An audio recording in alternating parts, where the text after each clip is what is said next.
kung sino pa yung pamilya natin. Sila pa ang mananakit sa atin. Pero pamilya rin ang magiging kakampi natin kapag pakiramdam natin nag-iisa na lamang tayo at sinusubok ng mundo. Ikaw kabarangay, gaano mo kamahal ang pamilya mo?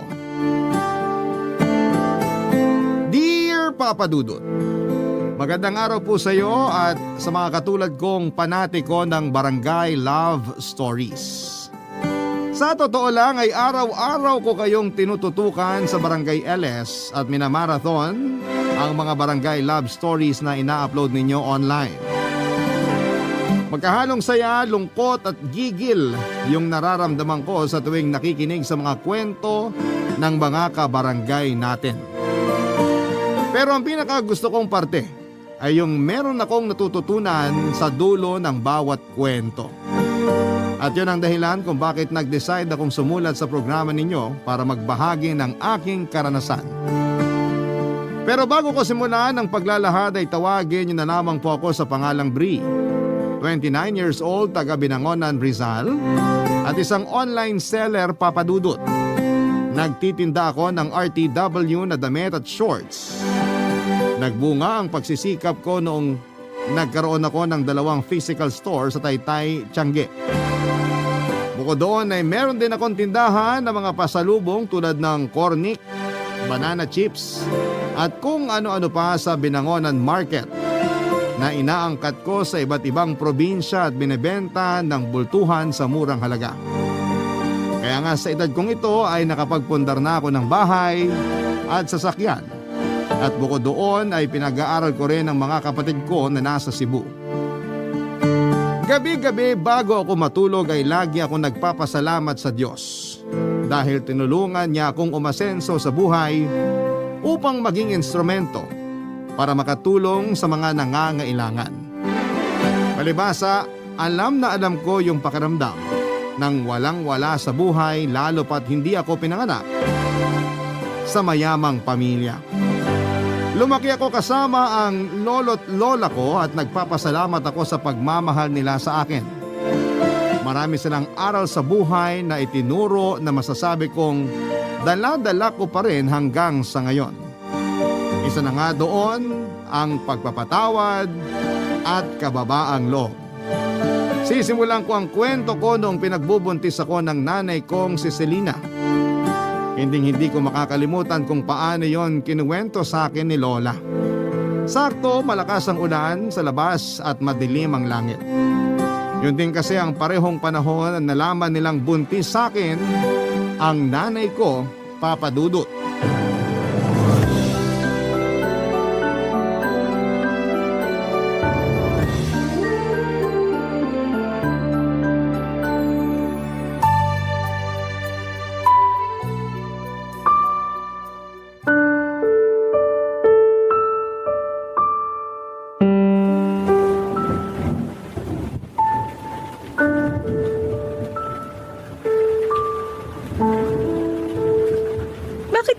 Sinabi sa amin ng tatay mo na buntis ka. Wala naman po talaga akong planong sabihin sa inyo kasi ayoko naman sa batang to, Nay. Kung hindi pa namin nakita tong ginamit mong pregnancy test sa basurahan, hindi pa namin malalaman ng nanay mo. Bakit po ba kasi masyado niyong pinoproblema tong baby sa tiyan ko? Plano ko nga pong ipalaglag. Naririnig mo ba yung sinasabi mo? Plano mong patayin yung sarili mong anak? Matakot ka nga sa Diyos, Selena. Ilang beses ko po bang dapat sabihin? Ayoko sa batang to. Buisit siya, sana hindi na lang siya nabuo. Nasaan na ba yung tatay niyan? Iharap po sa amin yung tatay ng batang yan. Wala na po. Iniwan na ako nung nalamang buntis ako. Kaya nga ayoko na rin sa batang to kasi kasalanan ito kung bakit kami naghiwalay. Walang kasalanan niyang anak mo. Yung tatay ng batang yan ang siraulo. Kasi tinakbuhan kayo mag-ina niya. Sigurado ko bang wala na yan sa bayan natin? Kasi hahanapin ko siya kahit galugarin ko pa tong buong Rizal. Wala na nga po. Hindi ko na rin makontak sa cellphone. Walang hiya pala yung lalaki na yan eh. Anak naman. Pwede bang wag mo nang idamay yung magiging apo namin? Wala siyang kasalanan. Anong gusto niyong gawin ko, Nay? Hayaan ko siyang mabuo sa tiyan ko, ganun ba? Oo, kasi malaking kasalanan sa Diyos ang pumatay. Tama ang nanay mo. Makinig ka sa kanya, Selena. Hindi niyo po ako naiintindihan. Hindi pa ako handang maging magulang. Sige nga po, paano ko palalakihin yung batang to? Ako lang mag-isa. Tapos nag-aaral pa ako. Kasama mo kami ng tatay mo. Tutulungan ka naming palakihin yung anak mo. Kung hindi kaya magpakatatay ng lalaki ng iwan sa inyo, aba, huwag na siya magpapakita rito sa lugar natin. Baka mahabol ko pa siya ng itak. Abner naman. Huwag mo pairalin yung galit mo. Masisisi mo ba ako? Anak natin yung naagrabyado. Si Lina, sigurado ko bang wala na yung pamilya rito? Kasi pwede natin sila ipabarangay, anak. Mga tsahin lang po niya, pero wag na po kayong mag-eskandalo. Ano na lang sasabihin ng ibang tao pag nalaman nilang nabuntis ako at iniwan? Sige nga. Uunahin mo pa bang isipin ang sasabihin ng ibang tao? Kesa mapanagot yung siraulong lalaking yon. Siya po yung may kasalanan sa akin, kaya wag na nating idama yung mga kamag-anak niya. Saka nakikitira lang siya sa mga tsahin niya, hindi rin maayos yung relasyon niya sa mga yon. Malamang baka nga masaya na yung mga yun na umalis na siya sa poder nila. Nak, ano bang nakain mo't pumatol ka sa ganyang lalaki? Oo nga. Wala kaming kaalam-alam ng nanay mo na may boyfriend ka na. Nasa tamang edad na naman po ako Nasa tamang edad ka na nga para mag-boyfriend, kaya dapat pangatawanan mo rin yung bunga ng pakikipagrelasyon mo. Nay naman ayaw ko nga po sa batang to. Huwag mong idama yung bata dahil wala siyang kasalanan. Saka matakot ka nga. Anak mo yan si Lina. Apo namin. Kaya huwag na huwag mo siyang gagawa ng masama.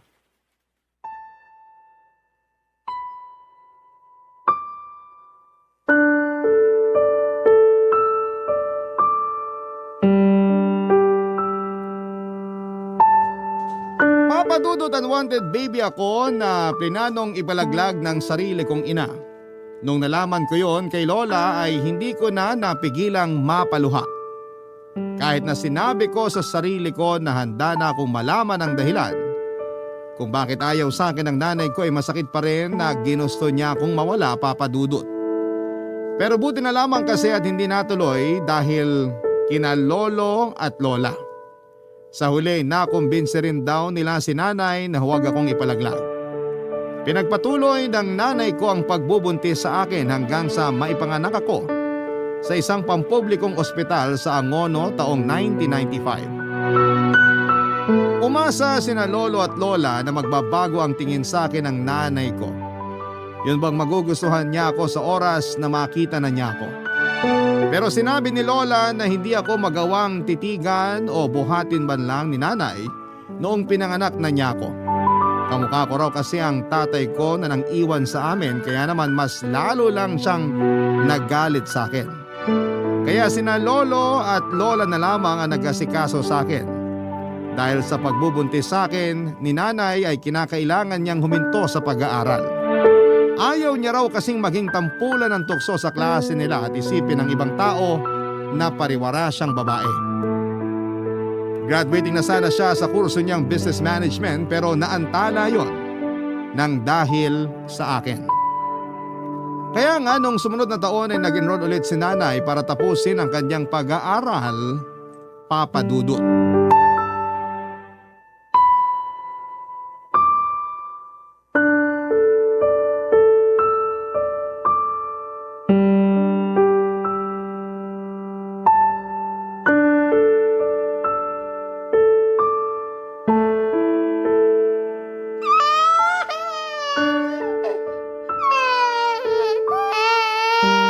Buisit na bata to! Pwede ba tumahimik ka muna? Kitang nagre-review ako Ayaw mo talagang tumahimik ha? Ayaw mo talaga ha? Sige, halika. Dapat sa'yo tinatapon sa labas.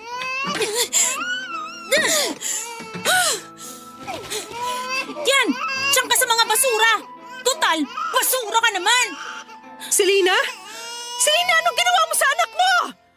Santisima! Bakit mo naman itinapon sa basurahan yung bata? Ang ingay-ingay kasi, Nay. Hindi ako makapag-review. Hindi pa rin dahilan niya para itapon mo siya. Abner, kunin mo nga yung apo natin.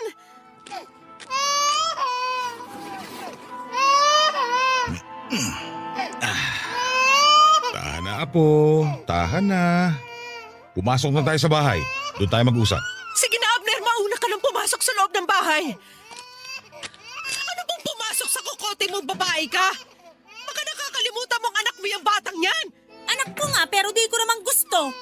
Kayo lang naman ni tatay yung nagpumilit na buhayin ko yan at ipanganak eh. Kahit makaunti wala ka talagang pagmamahal para sa anak mo. Wala po, tay. Sira Aray ulo ko ka naman, palang Nay. babae Bakit ka niyo eh. po ako binatukan? Baka sakaling maulog yung utak mo at maisip mo na magbago yung tingin mo sa anak mo. Kahit na anong gawin niyo sa akin, kahit na batukan niyo pa ako uli, iuntog sa pader at paluin, hindi na magbabago tingin ko sa batang yan. Hindi ka namin pinalaki ng nanay mo para maging masamang ina sa anak mo. Pero ayaw ko nga po sa batang yan. Kayo lang naman ni nanay yung pilit ng pilit sa akin na gustuhin niya maingay na yan eh. Dapat kasi di nyo na yan dinampot dun sa basurahan. Baka sakaling may magka-interes sa kanya ng mga basurero. Hindi na talaga namin alam ang gagawin namin sa'yo ng tatay mo, Selena. Matakot ka nga sa karma, nak. Baka hindi mo na lang namamalayang bigla kang singilin sa mga pinagkagagawa mo sa sarili mong anak. Hindi po ako natatakot sa karma, Nay. Mabuti pa kami na lang mag-aalaga sa anak mo. Huwag mo na siyang lalapitan kasi kawawa lang siya sa'yo. Buti po naisip nyo yan. Kayo lang naman ni tata yung pilit ng pilit sa akin sa batang yan eh. Ayoko nga po dyan. Kahit siguro anong mangyari, kahit tumanda na ako, hindi ko pa rin yan magugustuhan. Kasi para sa akin, malas sa buhay ko yung batang yan. Buisit, napakaingay pa. Mag-ingat ka sa mga sinasabi mo dahil baka bumalik sa iyo kamalasang yan. Saka hindi malas tong anak mo. Kasalanan mo rin naman kung bakit nabuntis ka na maaga. Kasi maaga ka rin lumande. Anong sabi nyo, Tay? Abner naman, huwag mo namang sabihin yan sa anak mo. Ba't di ko sasabihin ka? Namumuro na yung anak mo. Hoy, Selena, naturinga ka pa naman nag-aaral pero parang wala kang pinag-aralan. Simple pagrespeto nga sa amin ng nanay mo, nakakalimutan mo. Napakatikas ng ulo mo. Hindi ka marunong makinig kapag pinagsasabihan. Tapos ngayon na nagbunga yung pagiging suwail mo, biglang hindi mo na kaya at ayaw mo ng pangatawanan tong anak mo. Ayusin mo yung ugali mong yan. Kung ayaw mo, palayasin kita sa pamamahay na to. Palalayasin niyo ako, Tay? Aba, bakit hindi? Wala kaming anak na kasi sama ng ugali mo. Hindi naman siguro kailangang umabot tayo sa ganyan. Kaya pagsabihan mo yung anak mo, kasi palalayasin ko talaga yan. Napakabastos. Walang modo. Galit na galit daw si Lolo noon kay nanay ayon sa kwento sa akin ni Lola. Ewan daw ni na Lolo't Lola kung anong elemento ang sumapi sa nanay ko para ilabas ako ng bahay at ilapag kasama ng mga basura. Yun daw yung mga tipo ng pag-uugali o kilos na tipong nababasa lamang ni Lola sa mga kwento. Masyadong mainit ang tagpo ng eksenang yon ayon kay Lola. Hindi naman daw ako sinut ng nanay ko sa basurahan. Ipinatong niya lamang ako sa may basura na nasa gilid ng pinto sa labas ng bahay. Matapos magsabi si Lolo na palalayasin niya ang nanay ko ay kitang-kita nila yung takot sa mga mata ng nanay ko. Kaya naman simula noon ay hindi na niya ako pinagdiskitahan pa. Pero mas naging overprotective sa akin ng lolo at lola ko at hindi na rin nila pinapalapit sa akin si nanay. Kung ako ang magkakaanak ay hindi ko magagawa sa anak ko ang ginawa sa akin ng nanay ko. Kaya nga hanggang ngayon ay hindi pa rin ako makapaniwala kung paano niya naatim. Naitapon sa basurahan na para bang hindi niya kadugo at hindi nanggaling sa sinapupunan niya ng 9 na buwan. Buti na lamang to the rescue ulit sina lolo at lola. Kaya wala namang nangyaring masama sa akin noon. Iyak ako ng iyak nang ikwento sa akin ni Lola kung ano nga ba ang mga nangyari noon. Pero lagi rin niyang sinasabi na huwag magtatanim ng galit sa sarili kong ina dahil masama yon. Pagkalipas nga ng 1 taon ay nakagraduate na si nanay at sobrang saya ni na lolo at lola dahil sa wakas ay nagbunga na ang paghihirap nila sa pagpapaaral sa nanay ko. Nagdesisyon si nanay na magtrabaho sa Cebu noong nakatanggap siya ng job offer doon. Agad siyang nag-asikaso ng requirements para makalipad papunta doon. Nangako siya kina lolo at lola na magbabakasyon pa rin sa amin para dalawin ako, Papa Dudut. Pero hindi yon natupad dahil lingid sa kaalaman namin. Paraan niya lamang pala yon upang tuluyan na akong iwanan sa poder ng mga lolo at lola ko ng mga panahong yon. Papa Dudut. Barangay Love Stories. Barangay Love Stories.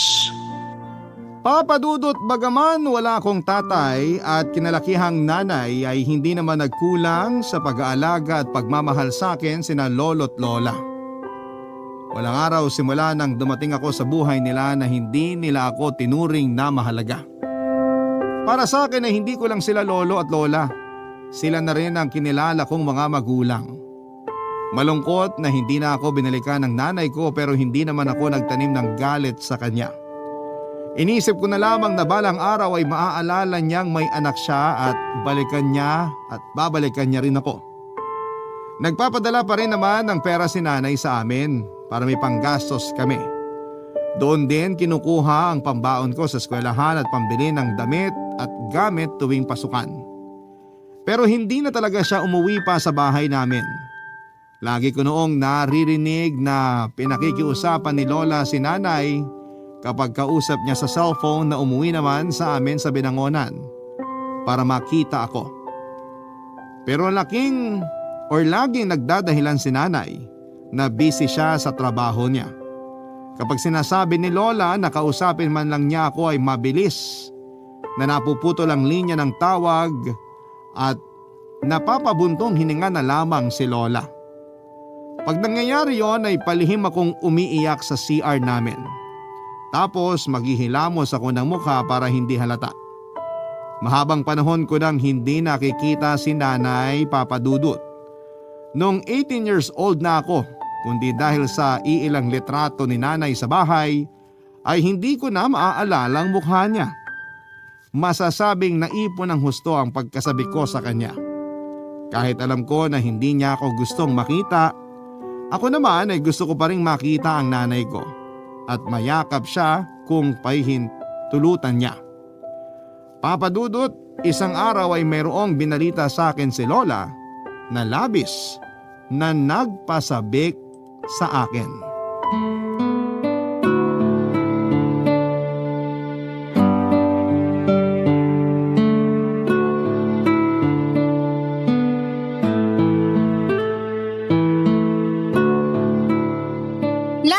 Sabi niyo sa akin ni Lola may sorpresa kayo. Ano po yun? Nako, halatang halata na excited yung apo nating malaman yung sorpresa natin sa kanya, Iska. Oo nga eh. Hindi na makapaghintay na matapos tayong kumain. Sus, ano naman po pinagkaiba ko? Sabihin niyo na ngayon at mamaya. Sasabihin niyo pa rin naman po, La. Plano sana naming hindi muna sabihin agad kasi nga sorpresa. Kasi tong Lolo Abner mo, napakadaldal. Nalaman mo tuloy, Apo. Ako pa yung nasisi, excited lang naman yung tao. Ikaw talagang sisisihin ko, alangan naman yung kapitbahay. Sabi ko nga ako na may kasalanan. Ay, kapag talaga tinutoyo ang mga babae. Bakit? May reklamo ka sa toyo ko?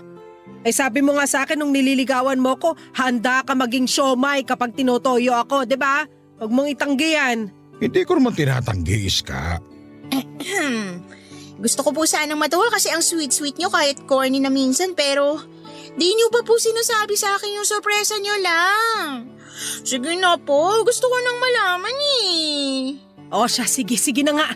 Total hindi mo rin naman kami titigilan, Apo. Kulit-kulit mo! Maanak ka sa lolo mo.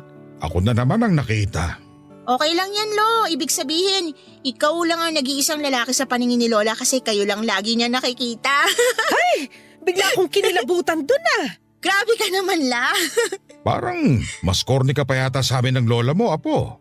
Nakakasakit kayo ng kalooban, Lo. Gusto mo ba malaman yung sorpresa namin o hindi? Siyempre gusto po.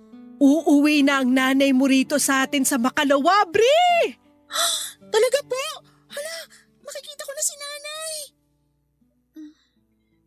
Kaya lang, makagalit pa rin siya sa akin, La. Bakit naman magagalit ang nanay mo sa'yo? Wala ka namang ginagawang masama. Di ba ayaw niya nga sa akin? Sabi niyo tinapon pa niya ako sa basurahan nung baby ako. Matagal na naman yon. Sigurado nagbago na yung nanay mo. Kaya nga siya uuwi rito sa atin eh. Tama ang lolo mo. Tsaka kasama mo naman kami kaya hindi mo kailangan matakot. Pero nag-overthink pa rin po ko. First time ko lang po siya makikita sa 18 years ko rito sa mundo. Nandun na yung excitement pero kabado pa rin po ako. Paano kung hindi pa rin nagbabagong turing niya sa akin? Paano kung ayaw niya pa rin sa akin bilang anak niya? Alam naman ng nanay mo yung sitwasyon. Tsaka sigurado ko na hindi siya uuwi rito sa atin kung hindi kanya namimiss, Bre. Kaya huwag ka na mag-isip ng kung ano-ano dyan. Pero ano bang sabi ni Selena?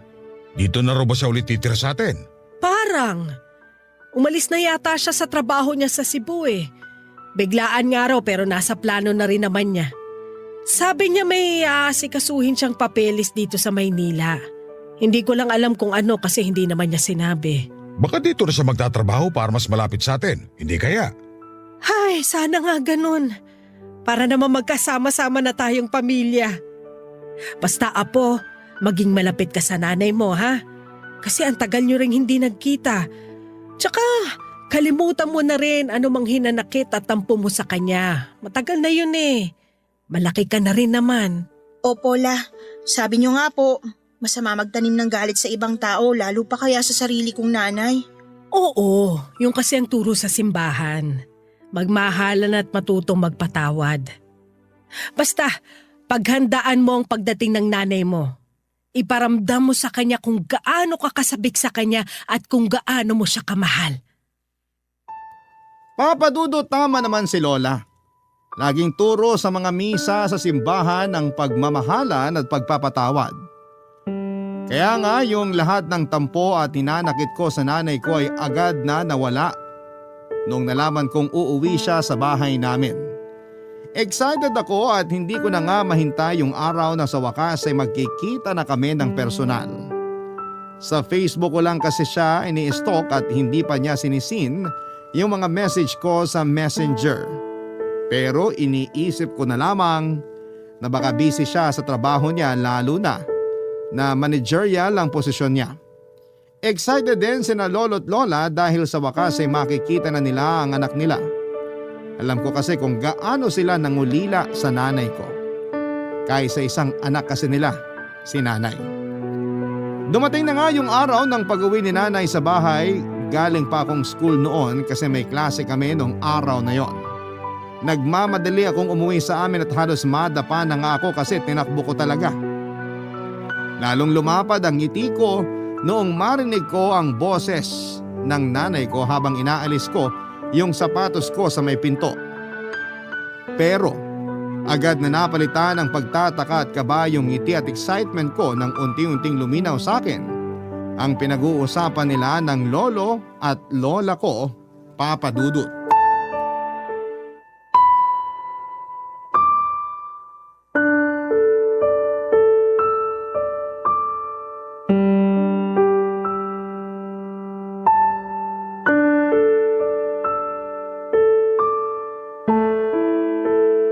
Umuwi ka lang pala rito para umalis din, nak. Akala ko pa naman dito ka na sa bahay uuwi. Sasamahan mo na kami ng anak mo. OA nyo naman, Nay. Saka anong gagawin ko rito? Sige nga. Huwag kang ganyan magsalita sa nanay mo, Selena. Akala pa naman namin nagbago ka na, pero bastos ka pa rin. Di ko naman po binastos si nanay. Sinabihan ko lang naman siyang OA. Ibig sabihin, overacting. Wala naman po akong sinabi na dito na ako magtatrabaho. Mas lalong ayokong tumira rito sa bahay natin kasama kayo. Umuwi lang ako dito kasi kailangan ko mag-asikaso ng mga papeles para makalipad na ako pa Amerika. Ang layo ng Amerika rito sa atin, nak. Oo, Nay, at wala po akong pakialam. Matagal ko ng pangarap na makapag-abroad. Tapos ngayon meron na akong pagkakataon. Palalagpasin ko pa ba? Bakit kasi naisipan mo pang dun magtrabaho pwede namang dito na lang sa atin? Sino may sabi sa inyo na magtatrabaho ako dun? Mag-aasawa na po ako. Taga dun mapapangasawa ko, Nay. At pinapapunta niya ako dun. Sabi niya sagot niya mga gastos at pag-aasikaso ng papeles ko, pati pamasahe. Kaya pumayag na rin ako. Ano ka mo? Mag-aasawa ka na? Hindi mo man lang pinapakilala sa amin ng nanay mo? Matanda na po ako para magdesisyon sa sarili ko. Saka kaya nga ako nagpunta rito para sabihin sa inyo. Kaano na ba kayo katagal magkarelasyon ng lalaking yan at sasama ka na sa kanya dun sa Amerika? Dami niyo naman pong tanong. Ipapaalala ko lang po uli sa inyo na matanda na ako.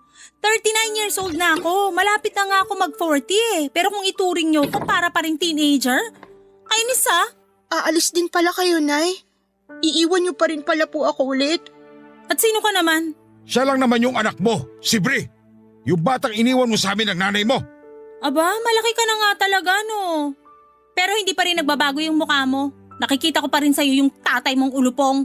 Selena, hindi naman yata tama na pagsalitaan mo ng ganyan ng anak mo.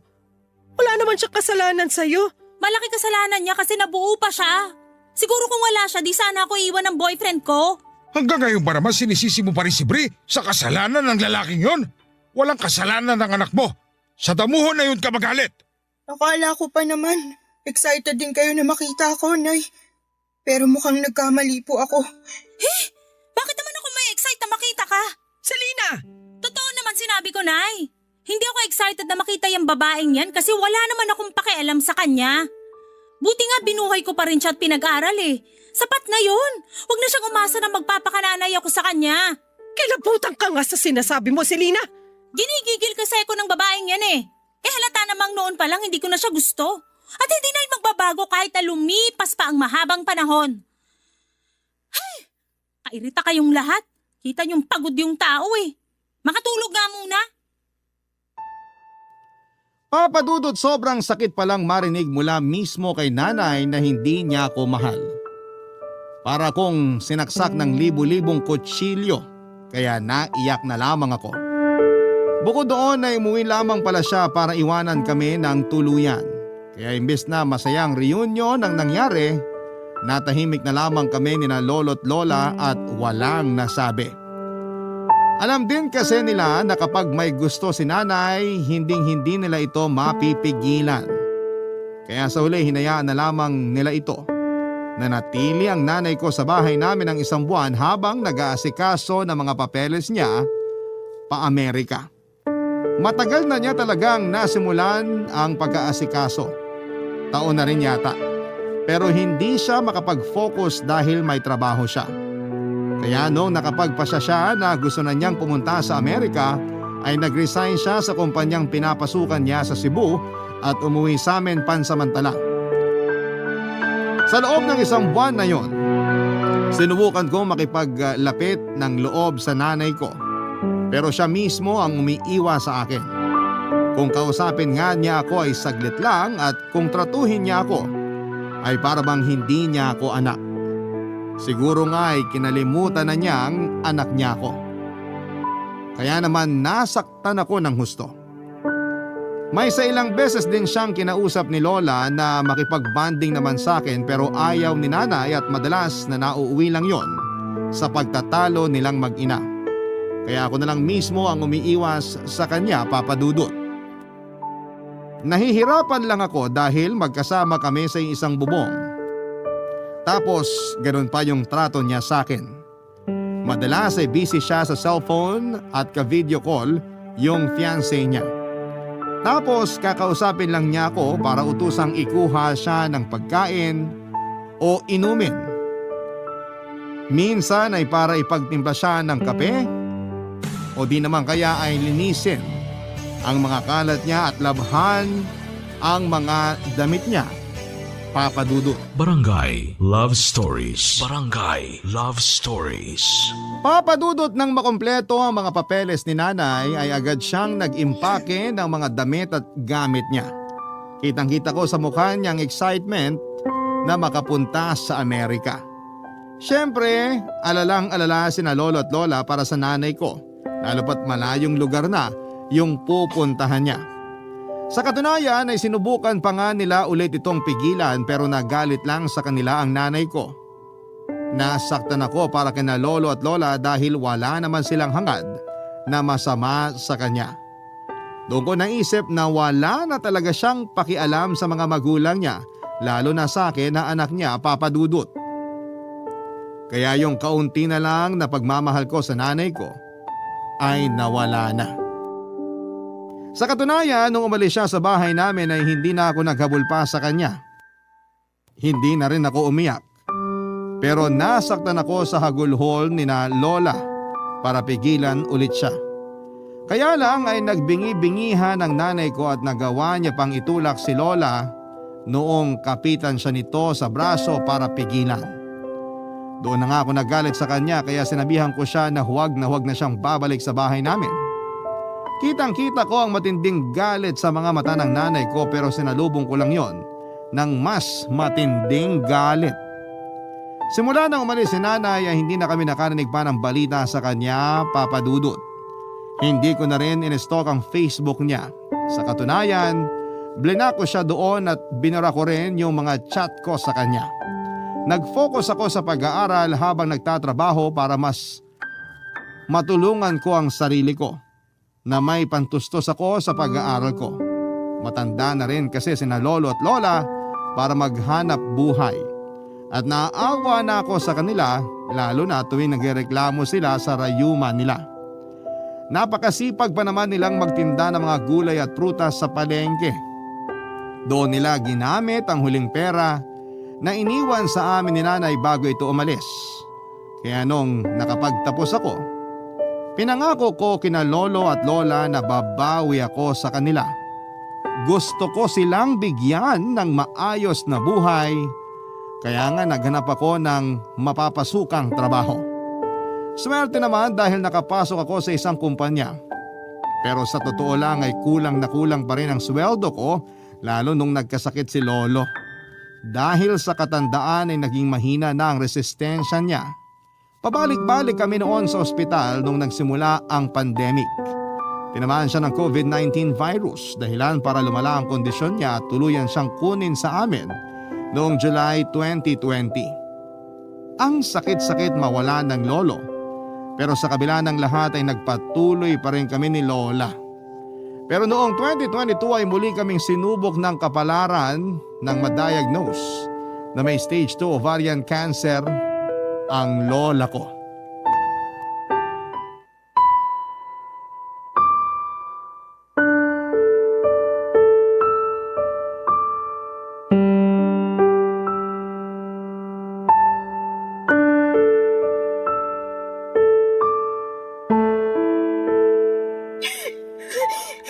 Ala, huwag niyo po akong iwan. Hindi ko po kakayanin kung pati kayo mawawala sa akin. Matanda na ako, Apo. Hinang-hina na rin ako. Baka nga hindi na ako abuti ng umaga. Kaya hayaan mo na ako magbilin sa'yo. Ayoko magbilin kayo kasi parang niyo na rin sinabing mawawala na nga kayo sa akin agad.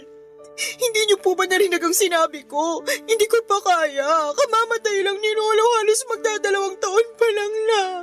Anong gusto mong gawin ko? Diyos na rin yung may gusto na magpahinga ko. Tignan mo, nagkasakit pa ako. Kaya nga ipapagamot ko kayo la. Pumayag na kasi kayo.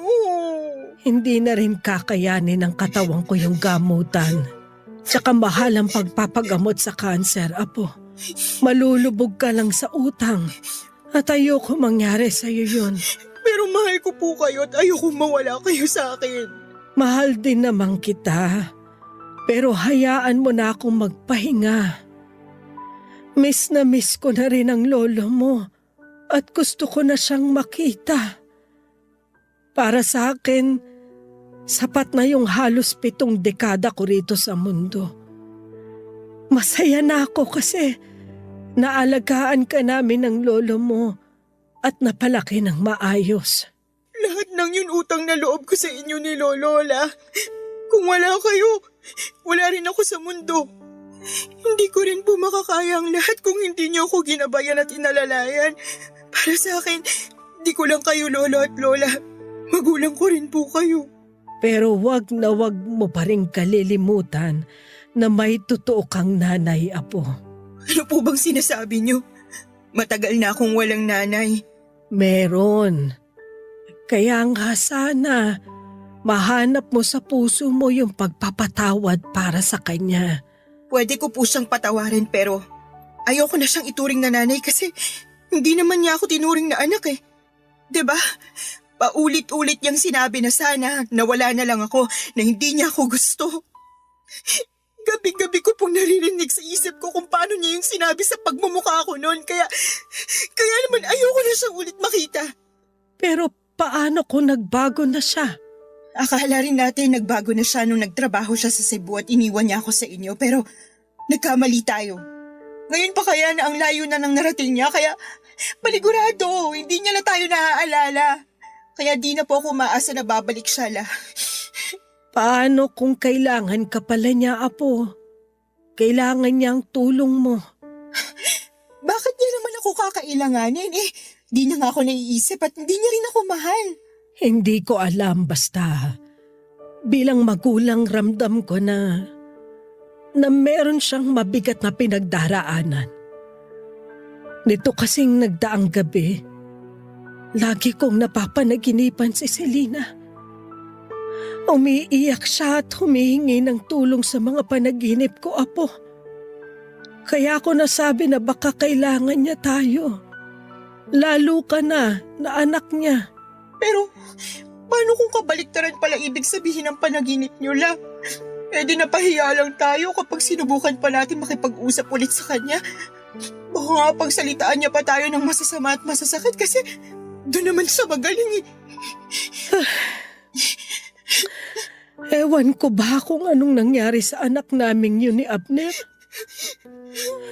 Kung saan kami nagkulang o kung naging masyado kaming mahigpit para maging swail siya sa amin ng tatay niya. Simula nung umalis siya sa bahay, walang araw na hindi namin siya inisip.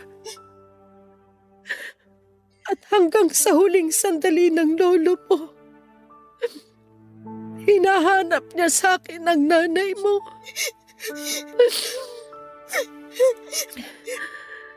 Kahit naman ako, kung pwede lang talaga, gustong-gusto ko na siyang makita. Ang dami kong tampo kay Selena. Dahil paano niya tayo natiis? Lalo ka na anak niya. Pero kahit kailan, hindi naman ako naghangad ng ikakasama niya. Sana, kung nasan man siya ngayon, nasa mabuting kalagayan siya. At kung loloobin ng Panginoon, sana magkita pa rin kayong mag-ina. Papadudot, ilang beses kong pinilit si Lola na magpagamot pero siya na nga ang tumatanggi. Hindi na rin daw kasi kakayanin ng katawan niya kaya naman tinanggap na lamang niya ang kabalaran niya. Siyempre, nalungkot ako. Umiyak ako pero sinabi ng lola ko na kailangan kong maging matapang lalo't lahat ng tao ay hahantong din sa kamatayan. Oo nga, pero nainis pa rin ako sa kanya noong mga panahong yon kasi hindi niya naiintindihan ang nararamdaman ko. Pag nawala siya sa akin, mag-isa na lamang ako. Pag namatay siya, wala na akong pamilya. Wala na rin akong dahilan para magpatuloy pa sa buhay ko. Dahil sa progreso ng sakit ni Lola ay mabilis siyang nanghina at noong taong ding yon ay tuluyan na siyang kinuha sa akin ang kamatayan. Durog na durog ang puso ko nang pati ang lola ko ay iwanan ako. Ilang beses ko pang tinanong sa Diyos kung anong kasalanan ko kasi ginawa niya akong ulila. Ni hindi ko pa nga natutupad ang pangako ko kina lolo at lola tapos ay nawala na sila kaagad sa akin. Madami akong katanungan na hindi na nasagot, Papa Dudut. Aminado ako na nalugmok ako sa matinding kalungkutan dahilan para mag-resign ako sa trabaho ko. Yun talaga yung masasabi kong darkest moment ng buhay ko. Maswerte ako dahil hindi pa rin ako pinabayaan ng Diyos. Tapos nakilala ko pa yung boyfriend ko na active member ng isang church. Inilapit niya ako sa Ama kaya unti-unti akong nakabangon at nagkaroon ng pag-asa. Simula noon ay naging miyembro na ako ng simbahan nila at aktibong dumadalo sa mga church services, Papa Dudut. Noong taon ding yon ay naisip kong sumugal sa negosyo kaya naman sinubukan kong magtinda ng RTW online. Pumatok naman. Tiyanaga ko lang hanggang sa nakaipon ako ng pera at dumami ang paninda ko. Tapos sinubukan kong kumuha ng pwesto sa Taytay, Tiangge hanggang sa nanganak na yung isa pang pwesto ng isa pang negosyo. Papa Dudut, sobrang saya ko.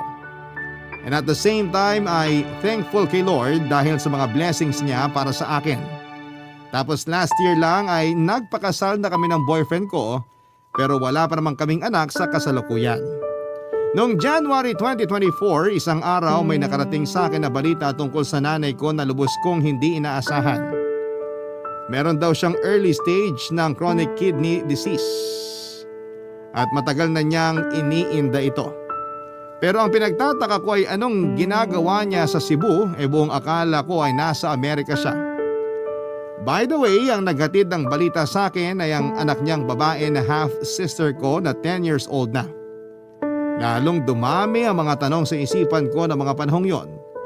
Nakiusap sa akin yung bata na pumunta ako ng Cebu dahil gusto raw akong makita ng nanay ko. Ayaw ko na sana makipag-ugnayan sa kanya pero naalala ko yung sinabi sa akin ni Lola bago siya nawala. Ang magkita kami at magkapatawaran ng nanay ko.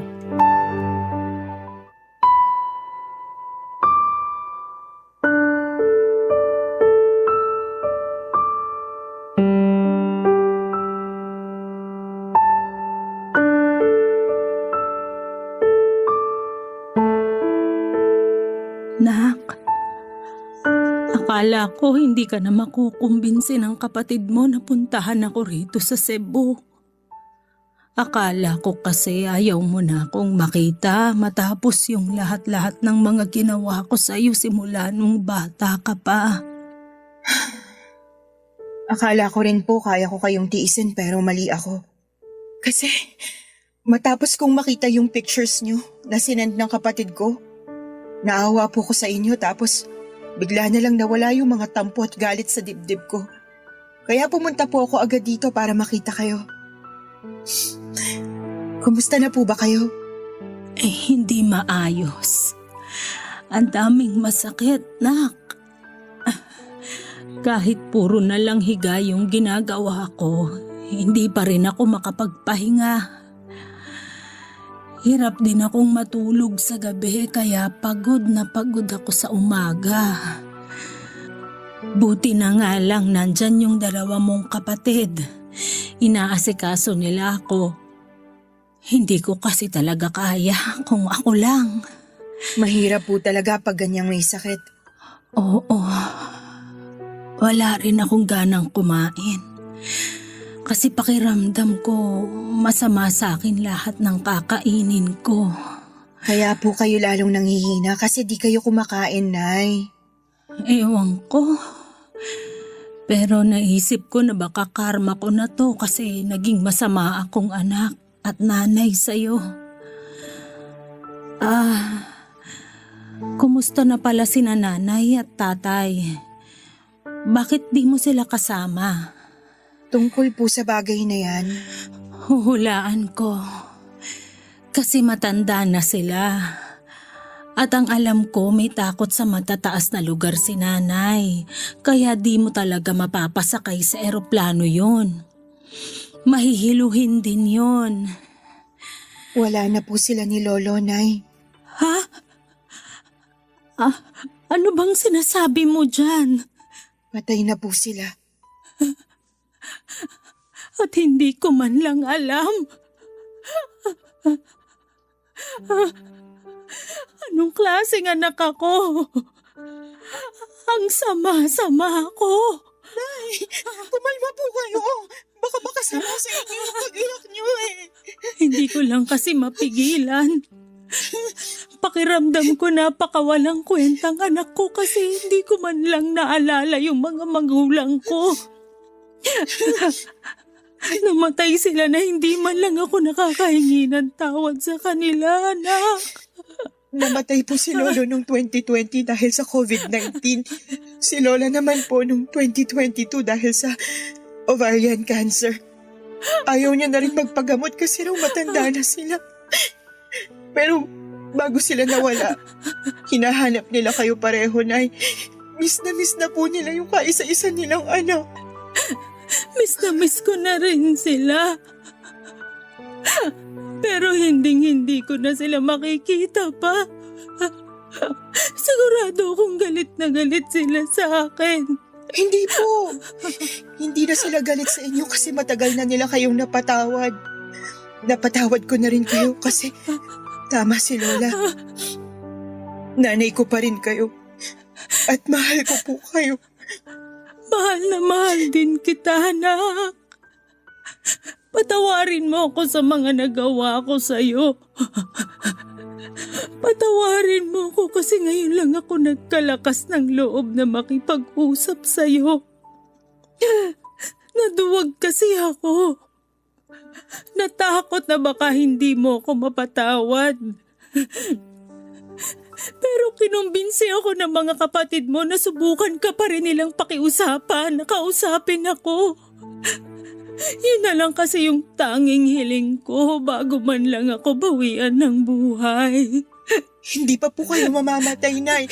Huwag po muna kasi ngayon na lang ulit tayo nagkasama eh. Pero nahihirapan na ako. Wala na rin kaming perang pampagamot. Nalubog na rin kami sa utang at naubos lahat ng ipon ko. Hirap na kami, nak. Awang-awa na rin ako sa mga kapatid mo. Ang babata pa nila para maulila sa ina. Kaya nga po, lumaban po kayo. Huwag na po kayo mag-alala dun sa gamutan niyo kasi ako na po ang bahala, Nay. Kahit naman paano, may negosyo ako. At wala pa rin naman kaming anak ng asawa ko kaya maaalagaan ko pa po kayo. Basta wag po muna kayong sumuko, Nay. Kasi gusto ko pa kayo makasama ng matagal eh. Gusto pa rin naman kitang makasama ng matagal, nak.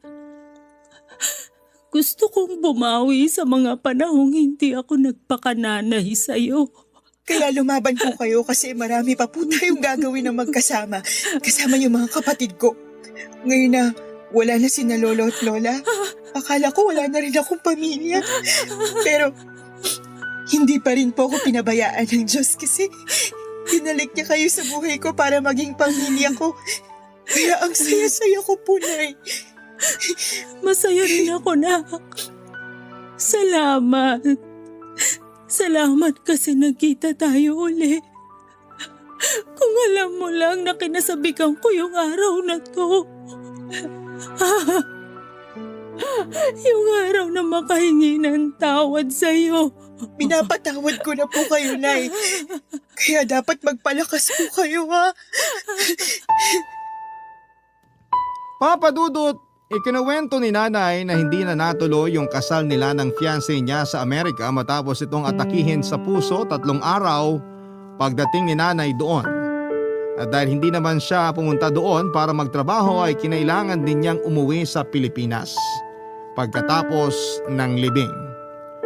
Sobrang gulo daw ng isipan ni nanay noon at hiyang-hiya rin siya sa amin kaya hindi na niya nakuhang umuwi pa sa bahay para magpakita. Nagstay daw siya sa kaibigan niyang taga Maynila at pumasok sa pinagtatrabahuhan nitong hotel bilang housekeeper.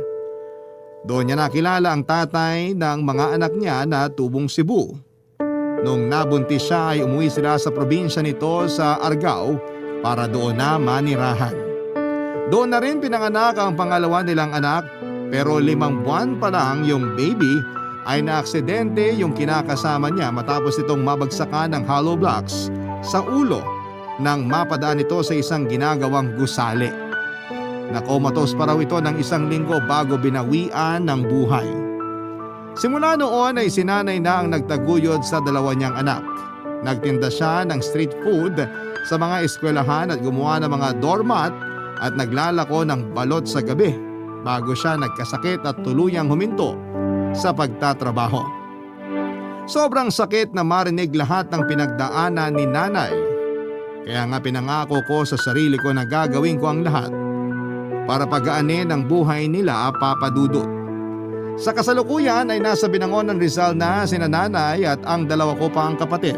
Tuloy-tuloy ang pagpapagamot ni nanay at masaya ako kasi kinakikitaan namin ng progreso ang katawan niya. Pinabalik ko rin sa pag-aaral yung 2 kong kapatid at sinabihan sila na hanggat nabubuhay ako ay pagtatapusin ko sila ng kolehiyo. kahit na masakit yung pinagdaanan ko sa kamay ng sarili kong ina. Iba yung sarap sa pakiramdam.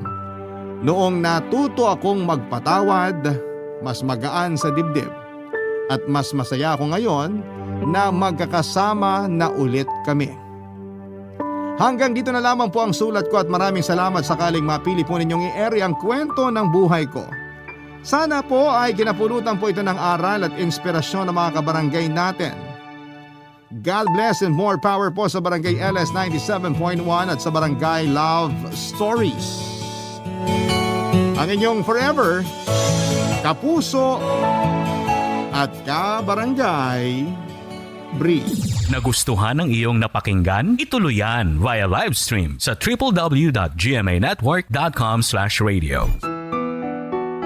Barangay LS 97.1 4